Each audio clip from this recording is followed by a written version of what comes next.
뭐냐면은 학교 밖 청소년들이 밤에 몰려가다가 학교에서 이제 해서 집에 가는 모범생 아이를 얄미롭다고 땅에다 이 절반을 묻어버린 적이 있어요. 예? 얄미로워서 그랬을 거예요. 자기들은 학교에 쫓겨났고 퇴학당하고 바깥에 돌아다니는데 쟤는 학교에서 학원까지 하고 가는 모습이 좀 그랬겠죠. 그래서 그때 태장동의 청소년 문제에 관심을 가지면서 이제 위스타트 센터라고 하는 걸 유치해서 센터를 했는데 그때 알았는데 태장동이 아동들의 숫자가 굉장히 많은 거예요. 거의 집값이 싸요. 좀 이렇게 예전에 미군 부대도 있고 했던 동네이기 때문에 아파트가 지어졌지만 가격이 싸고 하니까 신혼부부들이 좀 많이 와서 살아요. 그러니까 어쨌든 아이들이 많은데 아동이나 청소년을 위한 문화 인프라가 굉장히 취약한 거예요. 어디가 제일 많은가 한번 봤어요. 그랬더니 무실동 이쪽이 되게 많더라고요. 거기 좀 상대적으로 부유하기도 하지만 그때 놀라운 게 원주시청 공무원들이 제일 많이 사는 곳이 무실동이었어요. 그러면 시청이 문화나 청소년 사회체육 인프라 같은 거 할 때 아무래도 팔이 안으로 굽는다고 공무원들이 자기네 동네에 많이 유치하라고 민간단체들한테 정보를 주겠죠. 예? 태장동에는 첫 번째 그런 정보가 잘 오지도 않고요. 정보가 와도 그런 것들을 프로포절을 쓰거나 할 만한 민간단체가 없어요. 유지할 수 있는. 그러다 보니까 점점 정말 필요한 동네에는 오히려 인프라가 없고 어느 한쪽에는 과잉되는 문제가 있더라고요. 그래서 저는 사람들이 행복한 삶을 살고 건강하게 살려고 하는데 개인적인 생활습관, 가족, 동료, 마을, 먹거리, 공공서비스, 안전, 환경, 의료 이런 것들이 골고루게 아까 제가 공공서비스 얘기 드렸잖아요. 마을 주변에 공공 스포츠 인프라가 잘 되어 있으면 사람들이 운동하게 된다. 공공도서관이 많이 되어 있으면 가서 책을 읽게 된다. 마을 사람들이 커뮤니티를 위해서 애정이 많고 봉사하고 헌신하는 사람들이 있으면 그런 정보를 활용해서 지역에 필요한 자원들을 가지고 오더라고요. 이런 여러 가지 것들이 있단 말이에요. 그래서 우리가 건강을 그동안에는 개인적 생활 습관을 과도하게 집착을 하고 그 다음에 의료계통이 주는 전문적인 의료 서비스의 영역만의 문제로 바라보던 경향이 있었다면 냉정하게 따지면은 건강은 이런 것들이 골고루 충족됐을 때 지켜지는 것이다라고 하는 걸로 우리 관점을 바꿀 필요가 있어요. 이 존 노빈스라고 하는 사람이 음식혁명이라는 책을 썼고 이 사람 누군지 아시죠? 베스킨 라빈스 회장 아들이잖아요. 그죠? 아들이에요. 근데 아버지하고 평생 싸웠고 마지막에 돌아가실 때 화해하긴 했어요. 우리 아버지는 사람을 죽이는 음식을 만드는 사람입니다. 이 사람 평생 동안 한 게 베스킨 라빈스를 먹으면 안 됩니다 이거였어요. 아버지가 회사를 제발 물려받으라는데 아내하고 결혼해가지고 아버지를 피해가지고 어디 소민지원에 들어가서 유기농 뭐 하고 자연식하고 맨날 책 써서 베스킨 라빈스를 먹으면 심장병에 걸립니다. 베스킨 라빈스는 지구상에서 없어져야 될 기업입니다. 뭐 이런 계속 했어요. 책도 그런 거 쓰고. 그리고 이 사람이 어쨌든 미국의 의료 정책을 바꾸는데도 굉장히 큰 기여를 했어요. 결국 1년에 심장병 수술로 158억 달러라고 하는 천문학적인 돈이 들어가는데 대부분의 심장질환이라고 하는 것은 초기에 식생활을 바꾸는 것만으로도 개선이 된다라고 하는 것들을 딘 오니시 교수하고 다 입증을 했고 채식 중심의 좋은 식사 생활들을 학교에서부터 근데 미국의 학교에서부터요 굉장히 안 좋은 식사 인스턴트 푸드 이런 것들을 계속 아이들을 길들여가고 있다는 거예요. 그리고 길들여가는데 이면에는 거대 유통기업들이 엄청난 로비력을 가지고 공공급식에 개입하고 있다는 거고 자기 아버지도 그 역할을 하고 있다는 걸로 비난했어요. 근데 계기가 있어요. 이 친구는 이분이죠. 이제 이분은 굉장히 그런 일을 하게 됐던 배경이 아버지가 창업자고 삼촌이 같이 일했는데 삼촌이 아이스크림 개발자였어요. 개발자 매일 먹잖아요. 일찍 심장마비로 돌아가셔가지고 자기 삼촌이 돌아가시는 걸 보고 우리 아버지가 만드는 기업은 악독 기업이다라고 생각을 하고 평생을 이렇게 했고 나중에 아버님도 심장질환이 걸려서 고생을 했는데 아버님이 자식하고 화해해서 생활습관을 바꾸고 그렇게 해서 이제 살아가다 돌아가셨죠. 근데 이제 베스킨 라빈스는 아직도 이제 전 세계를 지배하는 아이스크림 회사입니다. 자. 세계보건기구가 이렇게 했습니다. 건강이란 질병이 없는 상태를 말하는 것이 아니고 신체적, 사회적, 정신적으로 우리가 안녕한 상태 속에 있는가에 의해서 결정된다고 한 거예요. 아까 개인의 생활습관적인 영역이겠지만은 다양한 사회적 관계가 불건강의 상황이어서는 안 된다는 거죠. 그러니까 기본적으로 지자체가 시민의 건강을 위한다라고 하면 우리 시 자체가 얼마나 건강을 뒷받침할 수 있는 사회적 조건들을 갖추고 있는지를 계속 살피고 개선해 나가야 돼요. 근데 그게 경제와 무관하냐? 경제와 굉장히 긴밀하게 연관돼 있어요. 왜냐? 식품 산업이 바뀔 수가 있죠. 그 다음에 이런 지역의 개발 사업도 건강을 중심으로 하게 되면 또 건설이나 토건 사업들도 또 새로운 형태로 진행이 될 수 있어요. 그죠? 그 다음에 케어 매니지먼트나 이런 것들을 할 수 있는 인력도 만들어질 수 있고요. 정신적인 영역도 굉장히 중요한 거죠. 그래서 의료는 어찌 보면 건강에 필요한 조건인데 이 의료가 건강을 충족시키기 위해서는 네트워크로 나아가야 된다는 말씀. 그 현대 의료의 문제점들은 여러분들 아시는 것처럼 다 공부하셨을 테니까 이건 좀 넘어갈게요. 수단이 목적이 되어버렸죠. 건강력의 증진보다도 치료기술과 제약산업에 좀 치중하는 경향이 상당히 많이 있어요. 저희 어머니도 만성 폐쇄성 폐질환이 이제 평생 식당 일을 하고 계시니까 분진을 계속 드시잖아요. 그래서 폐의 한 40%가 죽었다 그러거든요. 근데 폐결절이라 그러면서 이제 앞에 병원에서 굉장히 독한 약을 줬는데 그 약을 한 1년 반을 드시고 몸 상태가 굉장히 안 좋아지셨어요, 지금. 나중에 알고 보니까 이제 약물 중독이어서 진단도 잘못됐다 그래요. 약을 바꿔야 된다고. 그렇게 해서 지금 바꾸고 계시고 또 이제 운동과 식생활을 변화시키면서 이제 몸을 개선해 나가고 계신데 여하간 치료기술과 제약산업이 일정하게는 건강력 증진에 대증요법에 기여를 한 건 맞지만 건강을 지속시키기 위한 사회시스템을 만드는 쪽으로 의료의 관점이 좀 바뀌어야 된다. 어찌 보면 건강력 증진은 사실 의료 입장에서 돈이 안 된다고 보기 때문에 많이 활성화 안 되는 면도 있어요. 예방의학도 그런 경우죠. 아까 제 중학교 2학년 딸은 그 별명이 줄넘기의 신이에요. 학교에서 그 남자아이들까지 다 이겨가지고 작년에 요즘에는 그냥 일반 시험 잘 보는 거는 상을 안 주는데 체육은 상을 주더라고요. 체육 전교 1등상을 받아왔어요. 남학생까지 다 줄넘기 그 2단 뛰기를 150개를 했대요. 네? 그 다음에 뭐 뒤로 이렇게 해서 민보라 그러나요? 그리고 림보라 그러나요? 예, 그게 2등하고 자기가 15cm 차이가 났대. 예? 지금 치어리딩도 열심히 하고 맨날 즐겁게 살고 있어요. 건강해요. 자, 줄넘기 다이소에서 3,000원짜리 하나 사줬는데 3,000원짜리 하나 가지고 줄넘기의 신이 됐습니다. 자, 그러니까 병원의 입장에서 복하는 것이죠, 그죠? 3,000원으로 건강을 증진시킬 수 있는데 이런 것들을 활성화하는 센터들을 만들면 더 많이 건강해지겠지만 예, 사실 말씀드린 것처럼 돈이 되지 않는 거죠. 이 돈이 되게 하는 방법은 있어요. 정부가 지불하면 될 거예요, 그죠? 이런 서비스를 하는 사람들에게 지불하면 돈이 되는 거예요. 자, 사회적 처방과 이것은 사회적 처방은 이미 이제 질병에 걸린 사람들의 영역이에요, 그죠? 질병에 걸린 사람들이 일단 병원에서 하는 것은 대증요법이에요. 단기간 내에 그 증상을 빠른 속도로 치유하는 거에 집중을 하죠. 수술을 하면 11일 이내에 퇴원해야 돼요. 그죠? 요즘 수술도 굉장히 빨리 퇴원하고 이제 집에서 보살펴야 되는데 그런데 중요한 건 우리가 수술이든 어떤 대증요법의 치료를 받은 다음에 건강한 삶으로 복귀하느냐는 또 다른 문제예요. 그죠? 근데 그거는 의료 체계에서 우리가 관여할 내용은 아니다라고 생각을 해요. 예를 들면 그 국립암센터에서 제가 예전에 만났던 암 환자였던 분들 사회적 협동조합을 만드셔가지고 지금 암 환자 일자리 뭐 이런 거 하시는데 그분의 고민은 이거였대요. 국립암센터에서 암수술을 받았어요. 그 퇴원을 조기 퇴원하라고 퇴원을 하는데 퇴원할 때 의사가 생활수칙이라고 하는 것들을 쭉 알려준대요. 이런 건 먹으면 안 되고 뭘 하면 안 되고 또 500g 이상 물을 뭐 향후 6개월 동안 물건을 들면 안 되고 결국 무덤수에 살라는 얘기예요. 집에서 500g이라 그러면은 생수 요만한 거 한 병이잖아요, 그죠? 당분간 6개월 동안 500g 이상 물건을 들으면 안 되는 거예요. 아무것도 못하죠, 그죠? 예? 건강에 좋은 식생활을 해야 된다는데 건강에 좋은 식생활을 나 혼자 해먹을 수 있는 것도 아니고, 예? 예? 굉장히 어려운 거예요, 그죠? 그래서 어찌 보면, 근데 병원에서는 그동안에 어떻게 해요? 우리는 방법은 알려줬으니까 나머지는 당신이 알아서 해야 된다라고 하는 거예요. 문제는 우리가 건강을 회복하기 위해서 어떤 사회적 접근법을 만들어내갈 건가 이건 의료의 영역이어야 되는데 의료의 영역에서 빠져나가 버렸어요.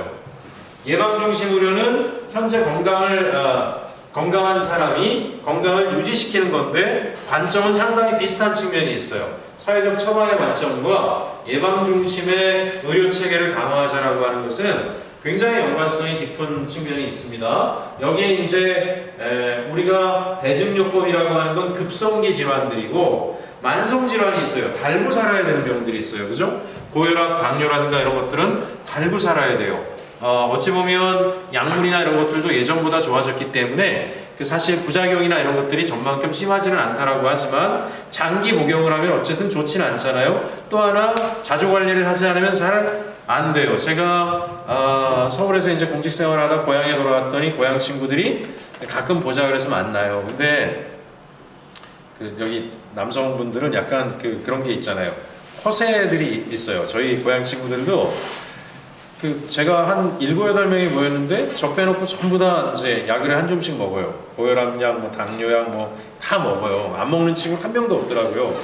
근데 무조건 만나면 일단 글라스에다 소주를 완샷을 하고 시작을 하는 거예요. 빡 마셔요. 안 먹으면은 저는 나 요즘에 술 많이 안 먹어 그리고 이렇게 입에 대고 했더니 야 서울물 먹더니 아주 뺀돌이가 됐다고 막 뭐라 그래요. 마셔라 막 그래요. 막 진짜 그래놓고는 약 먹고 그죠? 약 먹잖아요. 그죠? 그래서 이게 뭐 문화기도 하지만 이게 어찌 보면 이제 우리가 만성질환 관리를 할 수 있는 하나의 문화, 그거 자체가 불편한 게 아니라 일상의 삶처럼 만성질환을 유지할 수 있는 생활 습관은 개인이 하기가 참 어려워요. 이미 익숙해져 있는 관계와 문화가 있기 때문에. 그래서 어찌 보면 이건 사회적 처방이다라고 하는 것 자체가 굉장히 중요한 영역이구나라고 하는 것들, 처음에는 정신적인 영역에서 많이 시작이 됐어요. 현대사회를 보게 되면서 일단 정신과적 질환이 굉장히 많아졌어요. 우울증, 수면장애라든가 공황장애라든가 이런 것들 때문에 고통받는 사람들이 굉장히 많이 있었고, 주로 이제 정신과적인 이완제라고 하는 것이 단기적으로는 효과가 있지만 장기 복용하면 부작용이 굉장히 많고 증상을 근본적으로 개선시키지 않는 측면이 있었단 말이에요. 그래서 이제 점점 문제의식을 가진 게 뭐였냐면, 우리가 단기적으로 그 증상을 착각하게 만드는 약물을 주는 것이 의료의 목적이 아니잖아요. 그 사람들이 어쨌든 완전히 치유는 안 되더라도 사회적인 생활을 통해서 보다 행복한 삶을 누리도록 만들어주는 것이 굉장히 중요한 거였고, 근데 이제 그 과정 속에서 케이스마다 다 다르긴 하지만 많은 경우에는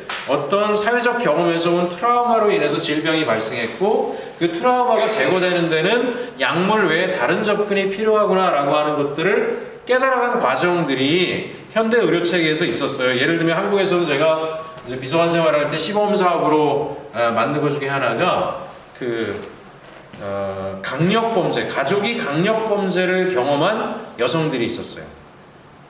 눈앞에서 뭐 살해를 당하는, 가족이 강도나 이런 사람들한테 살해를 당하거나 집안에 불이 나서 가족이 불타는 것들을 보거나 이런 트라우마에 걸린 사람들은 이제 세상에 대한 공포감 때문에 그런 분들이 있었습니다. 대낮에도 집안에 전부 다 커튼을 치고 자물쇠를 막 사중으로 걸어 잠그고 직장도 못 나가고 밖에를 못 나가요. 그래서 이분들을 위한 치유 농장을 상주에 하나 치유농업 농장을 어떤 농민들하고 해서 만들었는데 지금도 운영하세요. 그래서 거기 오셔가지고 이제 법무부하고 해가지고 일정하게 정부가 비용을 주고 이분들이 거기 가셔서 농장에서 쉬면서 이제 사과도 따고 뭐 숲속 산책도 하고 그런 거예요. 거의 대다수가 사회에 복귀했어요. 일부는 아예 귀농귀촌해서 거기서 아예 집 짓고 농사 짓고 사세요. 네? 어찌 보면 만약에 커튼 치고 그 안에서 잠도 잘 못 자니까 수면제 매달 먹는 걸로 생활했더라면 인생은 점점 피폐해졌을 텐데, 세상에 그런 악독한 관계만이 아니라 자연과 인간다운 삶과의 새로운 관계의 장속에서 조금씩 회복해갖고 사회에 나갈 수 있는 자신감을 회복을 했고 다시 사회생활을 하게 됐습니다. 치료잖아요. 그죠? 굉장히 중요한.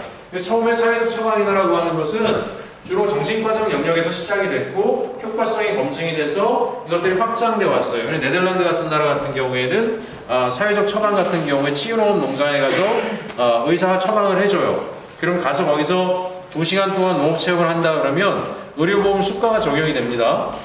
의료보험 수가가. 그러면 대신에 이제 그 농장 안에는 전문 자격을 가진 사회복지사라든가 이런 또 뭐 심리 상담사라든가 이런 사람들이 또 같이 일하고 있어요. 그분들이 의사의 처방에 따라서 그분들이 오시면 그분들에게 적합한 프로그램들을 진행을 해주는 거예요. 그리고 정기적으로 의사가 그것들을 체크하면서 이 사람의 상태의 호전들을 같이 공유해 나가는 겁니다. 결국 가만히 보세요. 우리가 환자인 어떤 한 사람을 사회 속에서 건강한 삶을 살아가기 위해서 의사와 농부와 심리치료사와 사회복지사와 지역의 활동보조나 이런 사람들이 한 테이블 안에서 의논하고 프로그램을 함께 만들고 설계하고 교정해 가면서 완성도를 높여나간다라고 하는 것. 목적에 부합하는 거죠. 목적은 건강이라는 거예요. 그죠?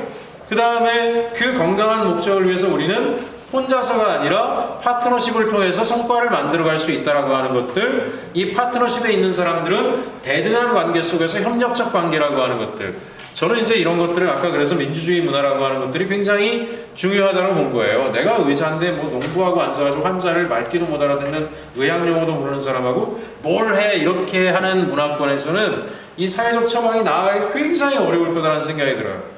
한국 사회가 이 문화를 수용할 수 있을까라고 하는 것들이 고민이었었고 어떻게 하면 이걸 만들어갈 건가 지금도 많이 생각을 해보고 있어요. 사실 만성질환의 시대로 넘어오면서 만성질환이라고 하는 거 평생 달고 살아야 되는 약을 그 긴급 응급 상태로 나아가는 걸 방지해주기 위한 관리제로서의 의약품들이 있잖아요, 그죠? 고혈압약도 그런 경우고 당뇨약도 그런 경우예요, 그죠? 이런 약들을 계속 달고 이제 우리가 살아가는데, 그리고 이제 암 같은 경우에도 이제 지금 생활습관병이라고 이야기하고 일종의 만성질환처럼 바라보는 경향들이 이제 생겼잖아요. 근데 우리 주변에 점점 이런 케이스들이 생기는 거예요. 건강한 삶으로의 복귀, 건강한 관계로의 복귀했을 때, 물론 이제 100%가 아니죠. 그죠? 맨발 걷기 한다 그래서 낫는 분도 있고, 맨발 걷기에서 좋아지는 사람도 있지만, 가끔가다 맨발 걷기 하다 감염되는 분들도 있어요. 그죠? 뭐 잘못 밟아가지고. 이런 어려움들은 있으나, 여하간 다른 접근법들이 이분을 좀 더 건강한 삶으로, 심지어는 설사 이 질환으로 사망에 이르더라도, 예전에 이제 성념 교수님이 번역했던 오래된 그 카톨릭에서 나온 책이 있는데, 그건 이제 죽을 권리에 관련된 책이에요. 그죠? 우리에게는 사실 행복하게 죽을 권리도 있다라는 거예요. 그냥 호흡기 달고 막 이러면서 무의식 중에 죽는 것이 아니라 적어도 사는 동안 이웃과 행복하게 살 권리가 있는 건데, 의료의 영역 안에서도 인생이 마감되는 순간까지 인간적인 존엄을 유지할 수 있는 그런 환경들을 어떻게 조성해 줄 건가도 의료의 굉장히 중요한 테마가 되어야 된다고 하는 이야기인데요. 어찌 보면 이런 글들이 계속 올라오죠, 이제 기사로. 보면 뭐 과학적으로 검증이 많이 됐어요. 만보 걷기, 빠르게 걷기, 뭐 어쨌든지 간에 6,000보 이상만 걸으면 상당히 좋은 효과들이 있고 데이터가 나오더라 뭐 이런 거잖아요, 그죠? 그래서 어쨌든 우리가 그러면 걷는 것만으로도 건강이 많이 좋아지고 만성질환 관리에 굉장히 좋다라고 하는 건데, 걸을 수 있는 환경을 만들게 하는 것은 사회적 타협이 필요하죠. 우리가 맨발 걷고 돌아다니도 발을 안 다칠 수 있는 보행로를 만드는 거는 내 개인 재산으로 못하죠. 물론 여러분들 중에 뭐 재벌이실 것 같진 않아서, 난 재벌이어서 우리 집 마당에 뭐 3kg짜리 트랙을 만들 수 있다 뭐 이런 모르겠지만 대부분 우리 그렇진 않잖아요, 그죠? 그냥 중산층과 서민의 가정이 행복하게 자기가 의지를 가지고 이웃과 협력하면 실천할 수 있는 환경을 만드는 건 정치의 영역인 것 같아요. 그래서 어찌 보면 이런 조건들을 만들어 나가기 위해서도 협동이 필요한 거죠. 그 남성들 같은 경우에는 지금 전립선암이나 이런 것들이 굉장히 많이 급격히 늘어나고 있어요, 한국에서. 우리나라는 지금 그 보건복지부가 작년에 조사를, 저도 세미나를 같이 했어요. 보건복지부하고 건강보험공단 연구원들하고 같이 세미나를 했는데, 비공개 자료로 그 자리에서 공유를 했지만 만성질환 증가 속도가 너무나 놀라워요. 고령화하고 맞물려서 1년에 뭐 한 3점 몇 %씩 늘어나고 있고요. 그리고 건강보험 재정 한 8%씩 지금 늘어나고 있어요, 지출이. 그러니까 이 상태로는 감당이 안 되는 상황까지 간 거예요. 그래서 어찌 보면 우리가 문화를 바꾸고 삶의 영역의 변화들이 좀 필요한데, 중요한 거는 사실은 의사의 역할이 굉장히 중요해요. 사회적 처방에서 서구 사회에서도 그랬어요. 아내가 제발 그 고기에다 술 우리 단백질에다 맥주 많이 먹으면 통풍 오잖아요. 몇 달만 먹으면 바로 와요, 진짜 통풍 증상이. 근데 그거를 가까운 가족 얘기하면 잘 안 들지만 의사가 꼼꼼하게 얘기해주면 사람들이 상당히 많이 들어요. 그러니까 이 사회적 처방이 갖는 여러 가지 의미가 있는데 의료인이 굉장히 중요해요. 의료인이 자꾸 자신의 역할과 지위라고 하는 것, 물론 제도의 영향이기도 하지만 자신의 역할과 지위라고 하는 것을 진료실 안에서의 대증요법의 기술자가 되어가서는 안 된다. 건강의 컨트롤 타워라고 하는 그런 걸 가지고 한 사람 한 사람의 주치의란 입장을 가지고 그 사람의 건강한 삶을 서포팅 해주는 정말 자기가 컨트롤 타워라고 하는 역할, 그런 생각들로의 의료 체계의 전환이 좀 필요하고 실제로 의료계에서도 알고 있어요. 전립선 암에 대한 수술 기법이라든가 항암 치료 기술이 빠른 속도로 발전을 하고 있어요. 근데 중요한 건 뭐냐면은 암 환자가 늘어나는 것에 대해서 주목을 해야 되잖아요. 암 환자가 가파르게 늘어나는 게 문제인 거지. 우리가 수술요법이 옛날보다 좀 좋아졌다 그래도 일단 암 수술을 받으면은 개개인에게 모두 똑같이 따라오는 게 있어요. 암 수술을 받으면 상당수가 직장 생활을 못 해요. 일단. 그래서 그 다음에 오는 게 뭐예요? 직장 생활 못 하니까 가족의 살림살이가 위축돼요, 경제적으로. 아무리 보험 수가가 좋아졌다 그래도 경제 활동들이 잘 안 되니까. 그리고 전체적으로 가족들이 그 사람을 케어하느라고 여러 가지 스트레스 상황 속에 놓여지게 돼요. 아이들까지. 그죠? 그래서 기본적으로 내가 예를 들면 3년 생존율을 5년까지 늘렸다. 5년 생존율을 7년까지 늘렸다. 이거는 정말 철저히 공급자적 시각인 거예요. 중요한 거는 이 사람이 3년을 더 사느냐 5년을 더 사느냐 7년은 더 사느냐가 아니라 3년을 살든 7년을 살든 그 사람이 정상적인 가족관계와 사회적 관계를 유지하면서 인간다운 삶을 유지하게 하는 조건들을 우리가 어떻게 만들어 나갈 거냐라는 걸로 우리가 의료가 좀 더 확장적으로 접근들을 해야 된다라는 거예요. 그리고 예방병 차원에서는 공공급식에서부터 해서 식생활을 어떻게 바꿔주고 아이들이 익숙하게 할 건지, 채식이나 과일을 좀 더 많이 섭취하는 식문화를 만들어 나가려고 하면 아이들의 식단 변화나 식생활의 변화가 필요한데 집에서는 잘 안 돼요. 그죠? 학교에서는 할 수 있어요. 학교 교육에서는.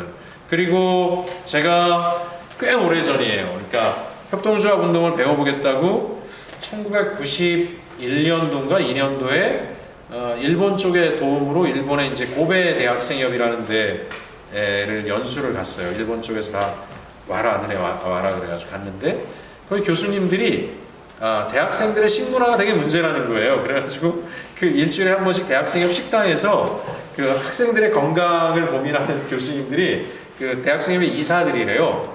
이분들이 요리를 배워가지고 요리 강좌를 열더라고요. 그 자취하는 대학생들이 다 모여가지고 교수님들하고 다 모여가지고 요리를 막 건강한 요리를 만들어서 함께 막 음식을 나눠 먹고요. 깔깔깔 웃으면서 맥주도 한 잔씩 곁들이고 일본 사람 맥주 좋아하니까 그것도 민주주의 문화잖아요. 저는 이제 그렇게 하실 수 있는 교수님들 중에 몇 분 안 계세요. 송홍근 교수님 같은 분을 하시지만 통상은 학생들을 위해서 요리를 같이 만들고 학생들하고 막 떠들면서 같이 요리하고 그걸 아이들하고 막 같이 나눠 먹고 그 과정 속에서 건강하게 살기 위해서 너네 인스턴트 푸드 이런 것들 좀 줄이고 자취 생활을 하더라도 음식을 좀 이렇게 신선한 채소라든가 이런 것들을 해 먹어야 되고 요리를 이렇게 하면 참 맛있다 뭐 이런 것들 학교 교육에 들어가면 아이들 식생활 바뀌거든요. 어쨌든지 간에 이제 오늘의 결론부로 이제 쭉쭉 내려가면 의료 전달 체계의 구조적인 문제를 우리 혁신해야 돼요. 현대의 의료 전달 체계로는 건강을 절반밖에 해결하지 못해요. 그거는 예를 들면 그 절반은 충분한 경제적 능력이 있고 의료에 접근 이후에도 자기 스스로 건강한 삶을 자기 돈으로 조직할 수 있는 사람들을 제외하고는 그 다음에는 사실은 건강 상태를 증진시키기가 굉장히 어려워요. 수술하고 나와서 며칠 못 쉬고 바로 일터에 가서 열몇 시간씩 일해야 되는 소상공인이나 이런 사람들의 삶들은 정말 굉장히 불건강한 상태로 계속 갈 수밖에 없어요. 어찌 보면 현대 의료 전달 체계라고 하는 것 자체가 치료 공간 안에 약물 중심의 수술 중심에 갇혀 있는 의료 전달 체계라고 하는 것들 자체를 확장적으로 구조 혁신을 해야 되고요. 그래서 이 상품화된 일과 또 다른 불건강의 원인이 되고 있다는 것, 건강보험 재정의 악화를 초래하고 있다는 것, 많이 개선됐지만 여전히 우리 사회에 여전히 많은 문제가 남아 있습니다. 제가 의료협동조합을 만들 때 그때는 이슈가 뭐였냐면은 약물 남용이었었어요. 2001년도에 제가 원주에 의료협동조합 만들었을 때 저는 깜짝 놀랐는데 그때는 의료 쪽을 제가 공부했던 사람 아니니까. 근데 의료협동조합 만들면서 막 의료계에 관련된 공부를 하니까 건보에서 제 이제 기억나는 게 한국의 감기에 처방하는 약의 평균 알수는 4.7개였어요 그때. 그리고 그때 처음 알았어요. OECD 국가 중에서 감기약에다가 소화제를 넣어주는 유일한 나라라는 거예요. 약을 너무 많이 주다 보니까 소화불량이 생길 수가 있어요. 소화제를 반드시 포함해줘야 된다는 거예요. 그때 이제 OECD 평균은 2.1개 정도였어요. 그래서 과다한 약 처방, 무조건적인 항생제 처방을 줄이라는 캠페인을 한 4, 5년 했는데 그 효과가 있더라고요. 제 친구 의사가 이비인후과 의사가 있는데 그 친구가 길에서 몇 년 만에 만났는데 저를 보자마자 딱 하는 얘기가 야, 혁신아 우리 병원도 항생제 잘 안 줘 이렇게 얘기를 하더라고요. 몇 년 만에 봤는데 어쨌든 그런 거여서 이제 많이 개선이 됐어요. 의료체계도 많은 변화가 있었지만 여전히 이제 우리가 선포하는 의료체계에서 조금 더 벗어나야 되는데 대학병원들도 마찬가지지만 의사들 평가할 때 보세요. 경영평가하게 되면은 사실은 그 사람이 환자로부터 얼마나 존경받고 있고 좋은 치료로 뭐 병원의 명예를 드높였느냐 이게 아니고 정말 성과급이나 이런 것들 하는 경우에 많은 병원들이 이렇게 합니다. MRI, CT 얼마나 많이 벌기 위해서 병원의 수익에 많은 기여를 했느냐가 그죠? 그러니까 그 의사도 같은 의사가 아니죠. 그런 거 많이 하는 의사 돈 많이 벌어오는 거고 이런 상황들이 반복되고 있습니다. 저는 과잉화된 의료체계라고 하는 것들을 다시 한번 좀 점검을 하고 대신에 의료계는 기대수익이다라고 하는 것이 있기 때문에 만약에 사회적 처방이나 이런 것들과의 링크하는 데 있어서는 결국은 일정하게는 수입이 줄어드는 문제에 대해서 굉장히 민감한 반응이 나타날 수 있어요. 그래서 어찌 보면 이게 정부의 접근이 굉장히 중요한 것이 사회적 처방이다라고 하는 것도 사회적 처방에 대해서 처방료가 지불되면 되는 거잖아요. 그죠? 그런 체계들을 통해서 의료 체계가 수익상의 부담이 과도하게 주어지지 않는 것들에 대한 노력들이 좀 필요할 것 같고요. 사실 우리나라 사람들이 50대 중반이 넘어가면 하루에 평균 이 얘기예요. 하루 평균 6알의 알을 최소 먹으면서 기대 수명은 늘었어요. 80 넘어서 곧 100세 시대가 되는데 인생의 50년을 절반을 6개의 알약을 매일 먹으면서 이제 사는 거죠. 이건 노리나우치라고 하는 정치경제학자인데 한국에도 왔다 갔죠. 한겨레 포럼 할 때도 이 고립의 시대라는 책이 있는데요. 한번 시간 날 때 읽어보세요. 굉장히 좋은 책이고 이 사람이 얘기하는 것은 인간의 외로움이나 이런 것들이 인간의 사망률이나 질병 발생률을 30% 이상 늘린다 이런 얘기예요. 구체적으로 다 연구해서 냈어요. 그게 경제, 정치, 사회에 미치는 충격들. 그래서 어찌 보면 사람들이 점점 고립되고 있고 외로워지고 있고 그 외로움이 질병으로 연결되고 있고 그 질병은 또 다른 고통과 경제적, 사회적 고통과 단절로 이어지고 있다라고 하는 것들을 분석을 잘 한 책이고요. 이런 연구들이 되면서 영국에 외로움부 장관이 있는 거 아시죠? 그죠? 아마 이 강의 때 들으셨을 거예요. 외로움 굉장히 큰 사회 문제입니다. 우리가 소셜 프로그램을 해결하는 것이 사회적 경제 미션이라고 하는 것처럼 외로움은 굉장히 중대한 문제이고 특히 질병에 걸리면 더 외로워져요. 카프카라고 하는 소설가의 변신이라는 책을 혹시 소시적에 읽으셨을지 모르겠어요. 기괴해요. 그죠? 어느 날 갑자기 몸이 곤충으로 바뀌어가잖아요. 예? 그러면서 점점 가족으로부터 고립돼요. 이 사람이 외면받고. 근데 이제 저는 그게 아마 굉장히 큰 풍자인 것 같은데 경제적으로 역할을 못하는 자는 집안에서 곤충 같은 취급이 된다라고 하는 것을 그렇게 이야기한 것 같아요. 사실 40대 이상, 50대 이상 들어가면 우리 건강에 대한 걱정들이 많아지죠. 그리고 질병 발병률이 점점 올라가죠. 그리고 중대한 질병에 걸리는 순간에 나는 경제활동을 멈추고 가족의 짐이 되는 경우가 생겨요. 그죠? 이런 상황이 됐을 경우에 우리는 굉장히 사회적으로 더 힘들고 외로워질 수 있어요. 사람이 옆에 있는데도 외로워지는 거예요. 사실 사람이 옆에 있는데 외로운 거 아시죠? 나를 보는 시선 자체가 이미 스쳐가는 눈빛조차도 부담스러워하는 그 눈빛들을 딱 느끼면 사람들은 이제